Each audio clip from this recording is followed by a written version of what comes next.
Đêm nay trăng sáng, anh ngồi một mình nhớ em. Đêm qua anh viết vài dòng thư nhưng em không trả lời.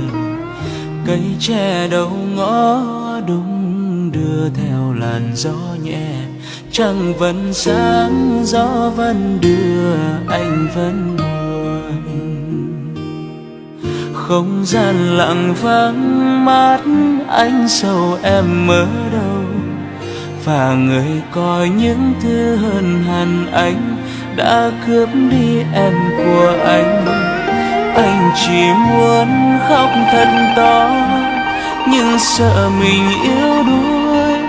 Thế nhưng đêm nay là một đêm rất buồn.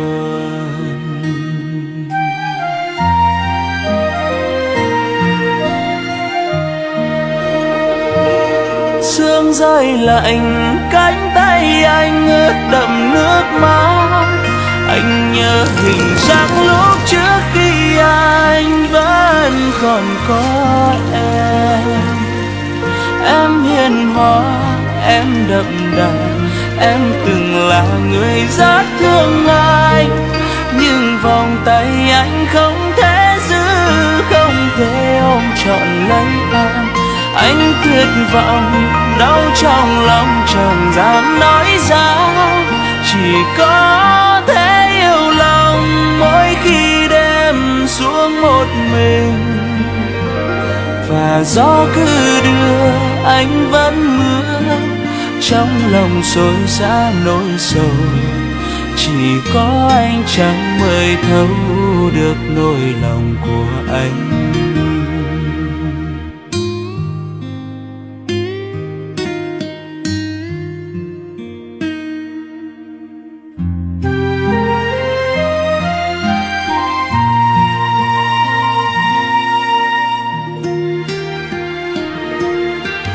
Không gian lặng vắng, mắt anh sầu em ở đâu.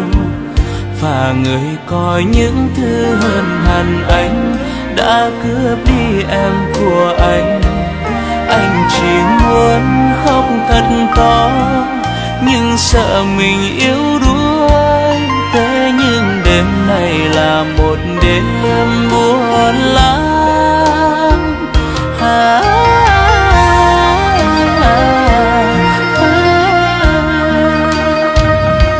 Sương rơi lạnh, cánh tay anh ướt đẫm nước mắt. Anh nhớ hình dáng lúc trước khi anh vẫn còn có em. Em hiền hòa, em đậm đà, em từng là người rất thương anh. Nhưng vòng tay anh không thể giữ, không thể ôm trọn lấy em.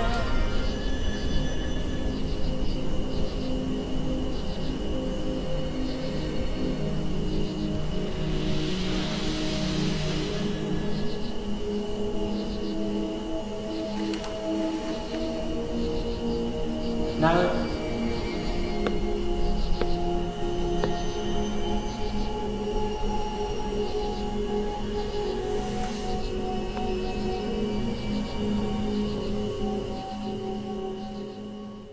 Sương rơi lạnh, cánh tay em ướt đẫm nước mắt. Anh nhớ hình dáng lúc trước khi anh vẫn còn có em. Em hiền hòa, em đậm đà, em từng là người rất thương anh. Nhưng vòng tay anh không thể.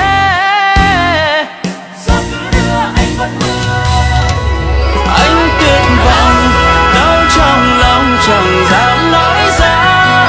Chỉ có thể yêu lòng mỗi khi đêm xuống một mình. Và gió cứ đưa, anh vẫn mưa.